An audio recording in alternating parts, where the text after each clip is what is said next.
What were you doing when you were 18 years old, 19 years old? Well, the Chelsea kids are getting 3 points in the Champions League, and it finally looks like Chelsea's youth revolution is starting to take shape.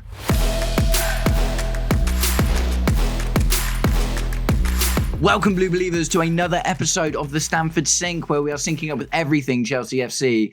And we're coming off the back of a great win in the Champions League against Ajax, 5-1 yesterday. So, there's a couple of caveats with the game. Ajax obviously not doing amazingly well at the moment. Their style has completely changed from what we, historically know about them and how they play. But that doesn't take away from just how historic yesterday was.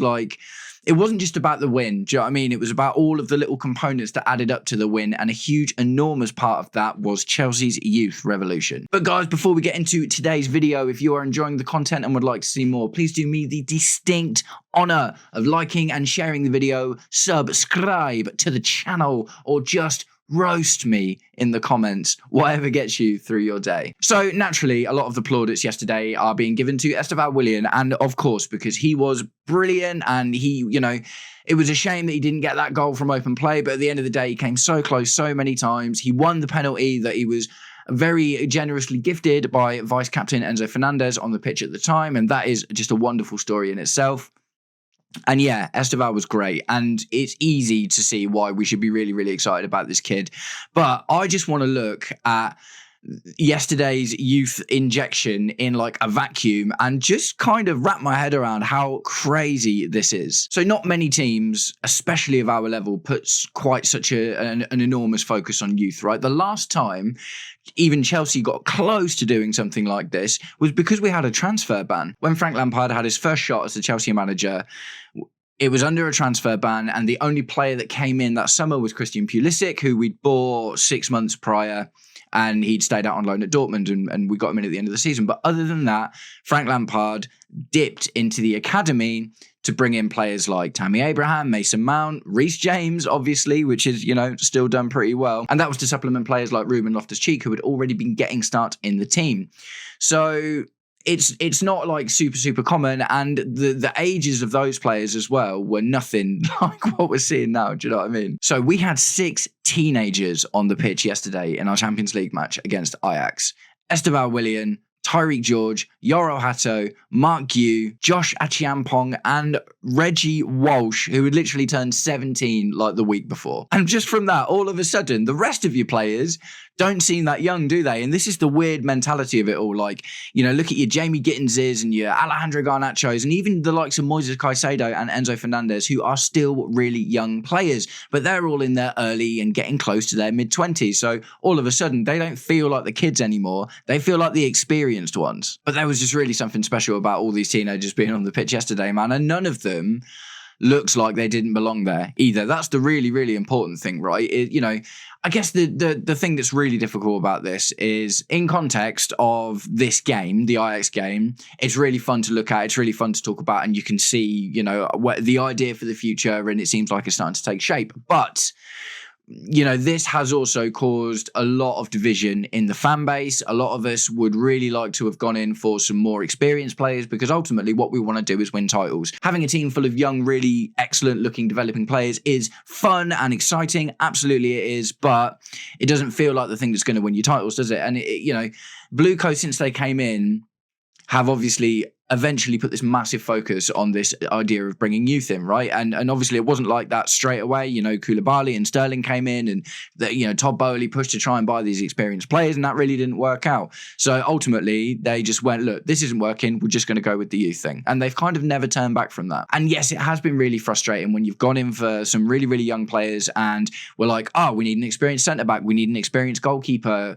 We feel like, coming off the back of winning the Club World Cup, and going into the season, it feels like we almost had a chance to do something really special, but our foray into the transfer market dictated that that's not really what we're looking to do. Youth generally still seems to be the way that we're going forward right now. Interestingly, as a caveat to this, the recent hiring, I'm not sure if it's gone through yet, but it looks like we're looking to hire Dave Fallows, which I did a video about the other day. Go and check that one out if you haven't already. He was the recruitment and scouting head at Liverpool, and he was really good at finding inexpensive, high potential players in their mid-20s, right? You know, the likes of Alisson and Mo Salah and Sadio Mane and Andy Robertson were all players that were brought in. Obviously, Alisson cost a bomb, but the rest of them reasonably affordable. So there is some inclination that going forward, maybe that is going to start to change, because at the end of the day, I do believe that if we are going to go for a title push, as exciting as all of these kids are, I don't think that, you know, we will be waiting a few years. Do you know what I mean? If we solely rely on these kids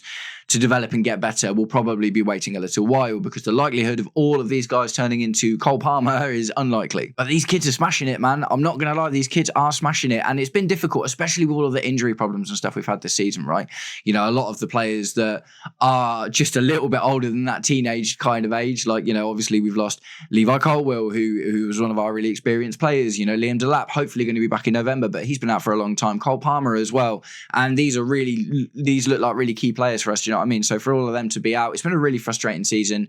But like I say, man, there was just something really, really special about yesterday. And these kids are breaking record after record, man. So Mark Gue, I really like Mark Gue, and I've kind of been wanting him to get a bigger shot in the team than he's been getting for a little while, but he took his shot yesterday, absolutely, and became the youngest player to score a goal for Chelsea in the Champions League. Yes, that was after Ajax had a player sent off, but at the end of the day, it was a good striker's goal, and he did a good job, and ultimately was also doing a good job occupying their defences with his relentless pressing energy. So, 19-year-old Mark Gue, who scored 6 goals for us last season as well, so it's not like we've been waiting all of this time. We've had Mark Gue to see what he can do. Like last season in the Conference League, he did really, really well, and he's going to get more chances going forward. He starts the Ajax game and breaks the record for the youngest player, only to have that record ripped away from him not very long after from Esteval Willian, who won and took the penalty that gave us our 4th goal. So we've literally got kids breaking records all over the place, man. More record breakers. Reggie Walsh turned 17 last week and has become Chelsea's youngest ever Champions League player, but also the second youngest Englishman to ever play in the Champions League, only behind Jack Wilshere. I really hope that Reggie Walsh's career goes better than Jack Wilshere's did, because that was one that was marred by injury, and that's something that we're all worried about at the moment, isn't it? So, but at the end of the day, one of the issues with Jack Wilshere was that he got played too much, right? And the injuries he developed, he was kind of too young to be able to probably come back from those injuries, because he just played so much football at such a young age. And that's something we need to be really careful of. Like, Esteval Willian is a great example of this. Like, we all desperately want to see this kid on the pitch more and more and more and more. But Jack Wilshere should be the cautionary tale as to, as much as we want to just throw him in, especially with Cole Palmer not being there, as much as we just want to throw him in all the time, it's risky. Do you know what I mean? It's not just risky about him picking up an injury. It's risky about what that injury and subsequent injuries could do to his career in general, because his body's still developing. That's the crazy thing. His body's literally still developing. And you can see it, man, because all of those 6 teenagers that I've just mentioned, none of them are getting consistent first-team football. They are being tested in spits and spats. I would say the closest to it is Josh Achiampong. I expected Josh Achiampong to start yesterday. He didn't, but he did get a fair amount of game time by coming on later as well. The other interesting thing about the 6 teenagers that came on the pitch yesterday is it is a 50-50 split of academy talent and young players that we've bought from overseas, right? So that's really interesting as well. Josh Achiampong, Tyreek George, and Reggie Walsh, all academy players. Yoro Hato, Mark Gue, Esteval Willian are players that we've bought from abroad. So it is good to see that we're still making use of the academy as well. I guess as well for me, it's like, in my head, I'm like, oh yeah, no, but when, we put loads of academy players in the Frank Lampard season and they all did really well. But, it is unrealistic to think that anything like that might ever happen again. Do you know what I mean? Like, class of 92, obviously the classic Man United team that was full of Man United academy youngsters, and Frank Lampard's team. Do you know what I mean? Those are, without all of the trophies that Man United won, and that just seeing so many academy players in a first team in the Premier League is just almost never going to happen, especially in this day and age where players are being bought for 100 mil all the time. And despite all being of similar ages, they're all at varying points in their careers as well, aren't they? Like Yoro Hato, for instance, he was great yesterday, man. He did that left centre back kind of hybrid role really, really, really well, and it looks to be the perfect position for him.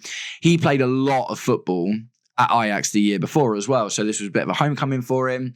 But with Yoro Hato in particular, out of all of them, the likes of Yoro Hato and Josh Hachiampong look a bit more ready, don't they, to just kind of come in and play football.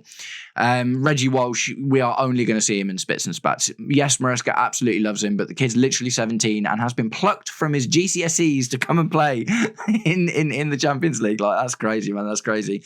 Tyreek George definitely looks like he's getting there as well. Now, I'll be honest, if you've watched my channel before, I've definitely had some less than, flattering words to say about Tyreek George. But to be fair, in my own defence, that is very specifically pertaining to him playing as a striker. When Tyreek George got shifted out onto the right wing yesterday, he looked like a player reborn. He looked so much better.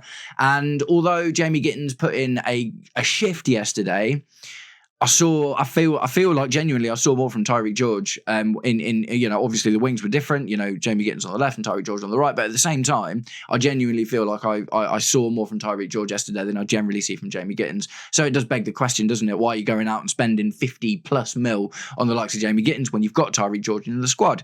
And seeing Tyreek George play so well in that wing position begs the question, man, doesn't it? It's like we nearly sold him to Fulham for 22 mil, and are we gonna see that again? There are lots of clubs that would be interested in Tyreek George, especially in January. We're still going to need to make money if we want to reinforce other spots in the squad, and I'm a little bit worried now that Tyreek George is potentially going to be a casualty of that. The same kind of feeling as the Conor Gallagher stuff. Do you know what I mean?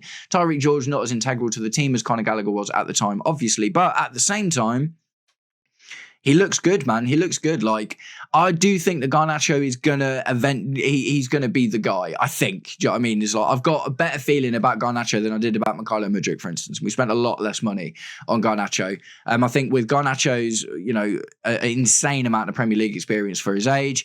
I think more time with the manager, more time with the team. I think he's going to play at Sunderland. And do you know what I mean? He just looks to be in front of Jamie Gittins at the moment. But for me, Tyreek George looks to be in front of Jamie Gittins as well. So it would feel like a bit of a misnomer to sell Tyreek George when Jamie Gittins has taken so much time. But you spend the money on Jamie Gittins, don't you? So it gets very complicated. But maybe I'm rambling a little bit. I just really wanted to do a video with a strong focus on the teenagers today, man. The teenagers that are in our squad, the 6 teenagers that played for us in the Champions League last night. It's just a bit crazy, man. It's just a bit crazy. And like I say, at the end of the day, it is some sort of indication that the youth revolution is starting to work. And what we haven't even done in this video yet is mentioned the other teenagers that we have out on loan in Europe. There is Giovanni Quenda, who is tearing it up in the Portuguese league. We have Kendry Paez out on loan at Strasbourg, who is slowly but surely figuring his way into that first team and the thoughts of manager Liam Rosinia. And both of these guys are potentially going to come back and be available next season as well. And it's just like, mate, this is crazy, man. This is absolutely crazy. We bought Kendry Paez at the same time as we bought Esteval Willian, but Esteval Willian seems to be leagues and leagues and leagues in front of him. Esteval Willian also playing for the Brazil first team, do you know what I mean? And scoring goals in international matches.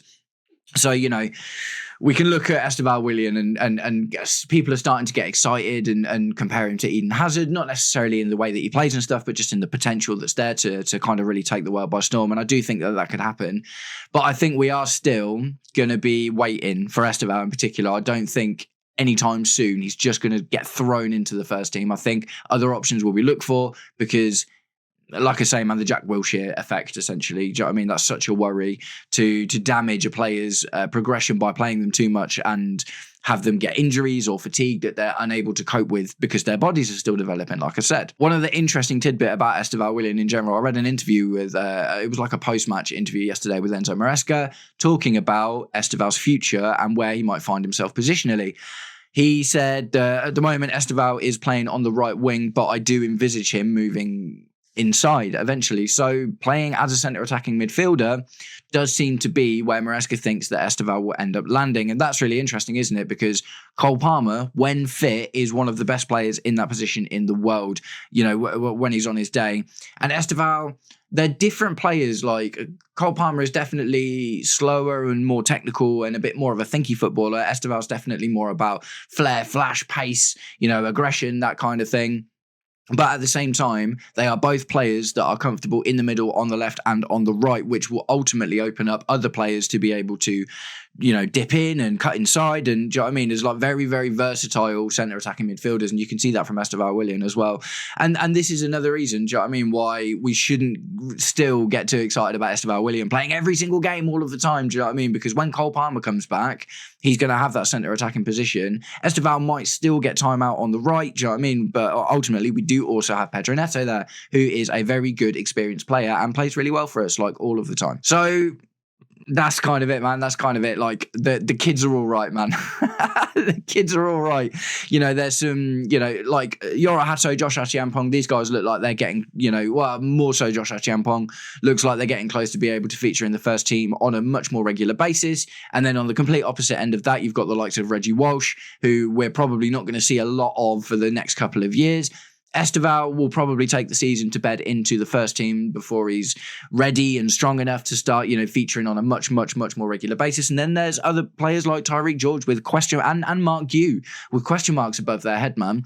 Just before I wrap it up, pertaining to Mark Guew, I think Mark Guew is the perfect third choice striker option, right? Because obviously we've got Liam Delap coming back, and when Liam Delap comes back, he is going to be the second choice striker option, and he is going to be the one that when João Pedro is not available to play, or, if we need something a little bit different, it's going to be him. And that, having João Pedro, Liam Delap, and Mark Guew as your three strikers feels really, really good. But obviously, we've just gone and bought Emmanuel Omega from Strasbourg, who also looks really, really, really good. So I do worry that Mark Guew is going to be a casualty. At the end of the day, if Omega comes in and smashes it, then Mark Guew will ultimately be forgotten. And that is the sad truth of football, isn't it? It's like you focus on the here and now, and you don't worry about, the players that have left. Ultimately, you focus on who you've got and who's doing well for you.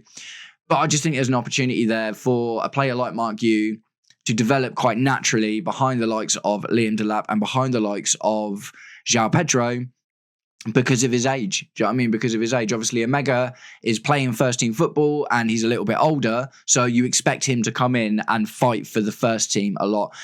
So it's kind of difficult to have that striker, isn't it? That's happy to just kind of sit back. What I do hope we do with Mark Guew is continue with the loans. Do you know what I mean? I hope we continue with the loans. I think it'd be very tempting to sell Mark Guew if he scores a few more goals and has a few good games this season. Then we're looking at 20 mil plus, and we bought him for 5. It's a sort of similar sort of how I feel about Tyreek George.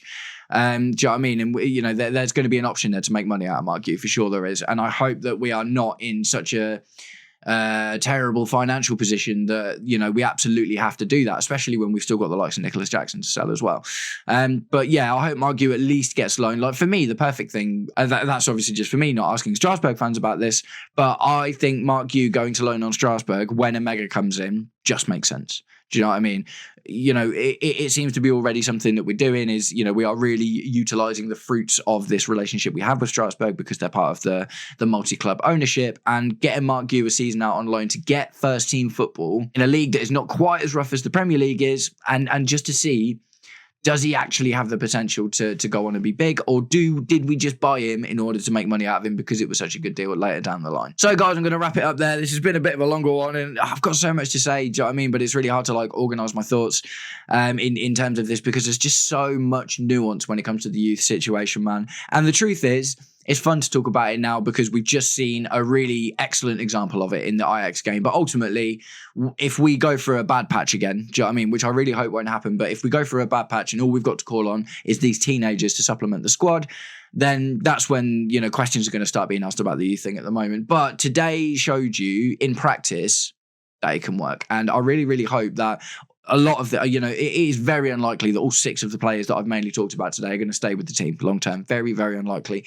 At the very least, it looks like Tyreek George and potentially Mark Guew could be sacrificed to be able to bring in more young players. You know what I mean? Because every single year, there's going to be a new 17 or 18-year-old that Chelsea are going to be interested in. Unfortunately, that's just going to be how it is.